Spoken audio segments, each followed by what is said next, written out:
before that, we played another song from Candio, which was the big single called Let's Go, and there's also the title of your book, Joe, Let's Go, story of Benjamin Orr and the Cars, and we're talking to the author of that book today. And I must do some thank yous now. I must thank you for dialing in from Vermont to join the show tonight, as it is for you, Joe. Oh man, I need to thank you guys. I mean, you're the one who've gone through all the work and invited me on, and to be able to talk about the book to the lovely people in New Zealand. So cool. I need to thank you guys. Cool. I really appreciate you having me with you. Thank you. Fun so far. Thank you, yes. I'd also like to thank Will Johnson, who's joining me in the studio, helping me out with the telephone and other things, and also our wonderful sponsor of the live gig hour, which is Devon West Pharmacy, Andy, Lisa, and all of your staff, and your super supporters of the most. I went down to Mike's last weekend and Andy was there, and I was about to buy him a beer because he's such a good supporter of our show, and before I could do that, I already had one in my hand. What a legend he is. Okay, Joe, so we played 2 tracks off Candio there, and we also, before that, played probably the best known songs, certainly in New Zealand, from the Cars, which is You Might Think and Drive from Heartbeat City. We've got about 10 minutes to go in the show, so I thought we could wrap it up by talking sort of about the where things are now with the Cars, because of course they reformed in 2010 without Ben, and they chose not to replace him because he was irreplaceable. So I think Greg played bass, and they just recorded an album as a 4-piece band called Move Like This. Yeah, I really enjoy that album. I think maybe, I don't want to go as far as to say it got mixed reviews, but one thing I've learned in writing this book and immersing my life in the Cars for so long is that there are a lot of fans who are really, truly dedicated to Ben. I mean, the band as a whole too, but specifically Ben. And I think some of them maybe don't really want to know about Cars music without Ben being involved. Which, and to each his own, for sure. Yeah. But I really enjoyed the album. I do like the fact that they respected Ben in such a way by not trying to replace him, if you will. Because like you just said, there's no replacing Ben. So I think it's really cool that Greg, and also the producer of the album, Jackknife Lee, he played a little bit of bass too. And actually, Greg Hawkes also used a bass that belonged to Ben. Wow. During the recording of that album. So I thought that was cool too. So I really think it's a tip of the cap and shows, how much they love Ben and they still think of him and he's still a part of them. And I think that was a really wonderful thing that they just said, nope, just the 4 of us, let's do it. But that being said, and I mean, obviously I love Ben as much as any Cars fan, but I really enjoyed Move Like This. I thought it had some great songs on it. I really enjoyed it a lot.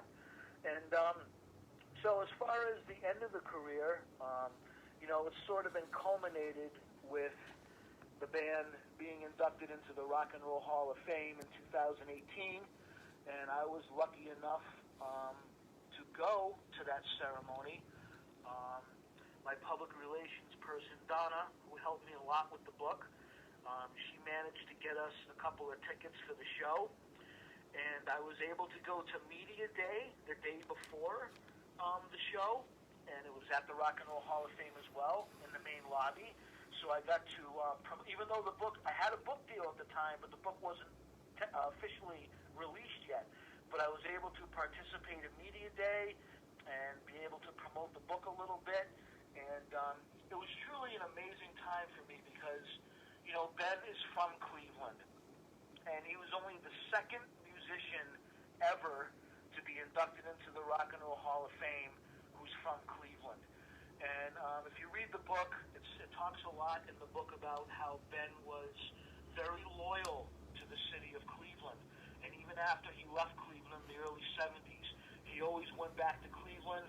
Whenever the band was in Cleveland for a show, he would always call up his friends from his childhood, and he went full bore with them. He would rent limousines to pick them up, backstage passes, get him T-shirts. I've actually become friends with a couple of Ben's friends from the early days who I interviewed for the book, and they tell me that, whenever Ben came to town, he wouldn't let any of them spend a dime. Ben was just a class act, and he really loved the city of Cleveland and never forgot where he came from. He was a very loyal guy, and I know that if he was alive when that all happened, when they got inducted, that he would have been absolutely thrilled that all happened for the Cars. And I like to think that he was there and he was looking down on the whole thing, because it was truly an incredible time to be able to go to the Rock and Roll Hall of Fame and see the Cars get inducted. It was pretty incredible. Yeah, I think it was a great way to wrap up a 40-year career, because they did make that comeback album in 2010, and as a fan I kind of thought there might be something more after that, but that's not Rick's way. And maybe there's some stuff will be released in the future. I'm sure he's sitting on a pile of stuff in the vault that might come out. But for them to regroup and perform 3 songs at the Hall of Fame, and they sounded as good as ever, and I don't think David had played the drums for 30 years or something ridiculous, but he got his drum kit out and got the sticks going, and they did perform so well, and they looked happy together. And they were joined by, remind me, bass player from, who was it now? Oh, yeah. His name's Weezer. escaping me at the moment, too. Yeah, Weezer. The We Weezer. went through this whole thing without having something escape our minds, huh? Anyway, he joined the band. He was a friend of the band, and of course Weezer was greatly influenced by the Cars. So that was pretty cool. And Brandon Flowers did the intro, and the Killers also massive fans of the Cars and greatly influenced by the Cars. So that was pretty special that they got to that he got to do that as well.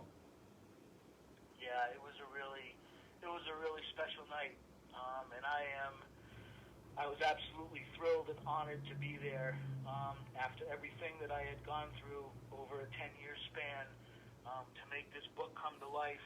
And I tell you, it's such an honor for me to be able to tell Ben's life story to the world. I don't take it lightly. Cool. I feel very lucky and very blessed. And this has been an incredible journey, and so many things have happened to me, and I've met so many wonderful people. At the start of this whole thing, I never could have imagined all the cool things that could have happened to me during the writing and since the book has come out.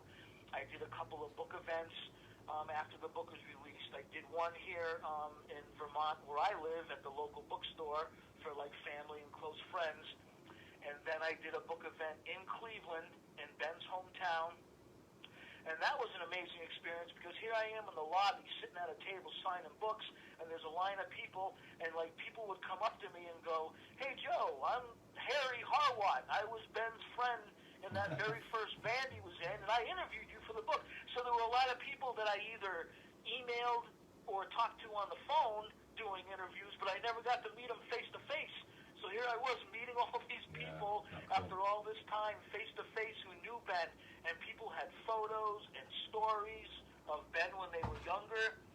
So doing a book event in Ben's hometown was so much fun, and I got to meet so many cool people. And then the last book event I did was in Boston, of course, where the Cars, got their record deal and really got launched into the limelight. And again, Boston area musicians, I knew a few of them from, doing my music journalism, and I'm originally from Boston too. So I got to meet a whole bunch of people that I knew for a while but never got to meet face to face.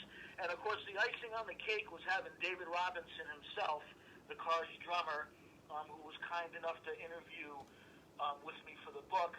He came to the book event, so I was able to sign a book for him and get to meet him in person and shake his hand. And that was such a thrill for me. And, the last thing I'll say is I also had interviewed, all the significant women in Ben's life. He was married twice, so I got to meet both of his ex-wives. The woman that he did the lace with, Diane Page, they were never married, but they had a long, 8-year relationship together. This woman flew up from Florida to be at this book event, and she didn't tell me she was coming. So here I am signing a book, and I get a tap on the shoulder, and I turn around, and there she is. Awesome. and of course, the mother of his son too. So I got to meet all these women that were, you know, important in Ben's life, and I couldn't ask for anything more. And whatever book I do next, because I have some ideas going, I'm going to start working on another book. Good. I can already tell you that whatever I do, it's never going to match what has happened to me doing this Ben Orr book. It's been such an incredible experience for me. Hey, that's such a great way to wrap up, and we're going to go out with Night Spots, Joe. And I just want to thank you again for making the effort to call in from the US and be on our show today. And Andy's in the house for his show, the What's It All About Andy show, coming up next. Thanks, Joe, and I'm sure we'll talk again another time. Hey, I want to thank you all for listening in, and just to let you know, I have a website for the book, so anybody who wants to check it out, it's benorbook.com. So go check it out, and thank you so much for having me on. I really appreciate it.